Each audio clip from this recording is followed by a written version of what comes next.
mi possa anche concentrare quello che dico e non divagare. Ecco. Quindi i ringraziamenti vanno a tutti, vanno soprattutto al museo per l'accoglienza che mi ha fatto, quindi quando abbiamo allestito, la cura e l'attenzione che hanno avuto per questa mostra.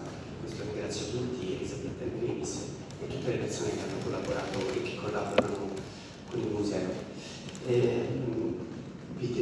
Diciamo che gli artisti dovrebbero parlare poco, sono pubblicati in qualche maniera, sono obbligati a parlare qui e ci tengo a dire due cosette veloci. Intanto questa, come è evidente, è una mostra di pittura e la pittura non è solamente un fare, cioè non è una forma dell'arte, ma per quanto mi riguarda è anche una postura etica. Lego alla pittura un modo di affrontare la vita e